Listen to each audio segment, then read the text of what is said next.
இன்றைய தலைப்புச் செய்திகள். மார்ச் 1ஆம் தேதி புதுச்சேரிக்கு வருகை தருகிறார் பிரதமர் நரேந்திர மோடி. பல்வேறு நலத்திட்ட உதவிகளை தொடங்கி வைக்க உள்ளதாக சபாநாயகர் செல்வம் தகவல். சட்டப்பேரவை தேர்தல் குறித்து ஆலோசனை நடத்த இன்று வருகிறார் தேர்தல் துணை ஆணையர் பானு பிரகாஷ் எத்துரு.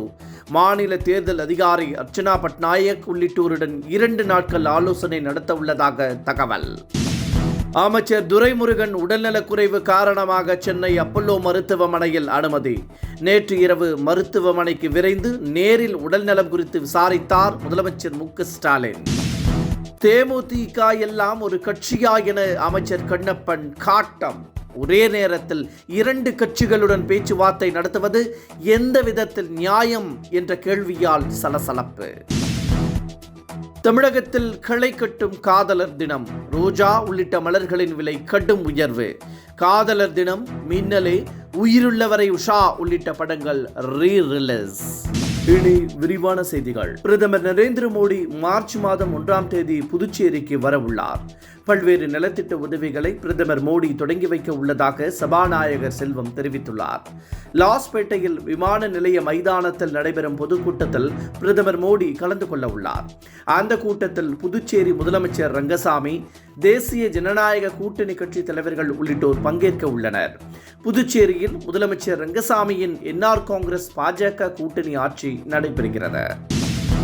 தமிழகம் உள்ளிட்ட 5 மாநிலங்களில் வரும் 28ஆம் தேதி வரை எஸ்ஐஆர் பணிகள் நடைபெற உள்ளதால் அதன் பின்னர் மார்ச் முதல் வாரத்தில் தேர்தல் தேதி அறிவிக்கப்படும் என தகவல் வெளியாகியுள்ளது. ஏப்ரல் 3வது வாரத்தில் 3 நாட்கள் தொடர் விடுமுறை வர வாய்ப்புள்ளதால் அந்த தேதிகளில் தேர்தல் அட்டவணையை வெளியிட வாய்ப்புள்ளதாகவும் கூறப்படுகிறது. ஏனென்றால் மக்கள் சிரமமின்றி வாக்களிக்க முடியும் என்றும் வாக்கு எண்ணிக்கை அதிகரிக்கும் என்றும் கருதப்படுவதாக செய்திகள் வெளியாகியுள்ளன. அமைச்சர் துரைமுருகனுக்கு திடீர் உடல்நலக்குறைவு ஏற்பட்டதால் நேற்று இரவு சென்னை அப்பல்லோ மருத்துவமனையில் அனுமதிக்கப்பட்டுள்ளார். அவருக்கு கால்வலி ஏற்பட்டுள்ளதால் ஐசியு வார்டில் அனுமதிக்கப்பட்டுள்ளதாகவும் அங்கு தீவிர சிகிச்சை அளிக்கப்பட்டு வருவதாகவும் மருத்துவமனை நிர்வாகம் தெரிவித்துள்ளது. அவர் மருத்துவ கண்காணிப்பில் இருக்க வேண்டும் என்றும் ஓரிரு நாட்கள் ஓய்வு தேவைப்படுவதாகவும் அப்பல்லோ மருத்துவமனை தெரிவித்துள்ளது. இதனிடையே அமைச்சர் துரைமுருகனுக்கு உடல்நலக்குறைவு ஏற்பட்டதை அறிந்த உடனே முதலமைச்சர் மு.க.ஸ்டாலின் நேரில் சென்று நலம் விசாரித்தார். திமுகவை கூட்டணி கட்சிகளே தோற்கடிக்கும் என அன்புமணி தெரிவித்துள்ளார். 5 ஆண்டுகளாக தூங்கிக் கொண்டிருந்த முதலமைச்சர் மு.க.ஸ்டாலின் 45 நாட்களில் மட்டும் 26 புதிய திட்டங்களை அறிவித்துள்ளதாகவும் அவர் விமர்சித்துள்ளார்.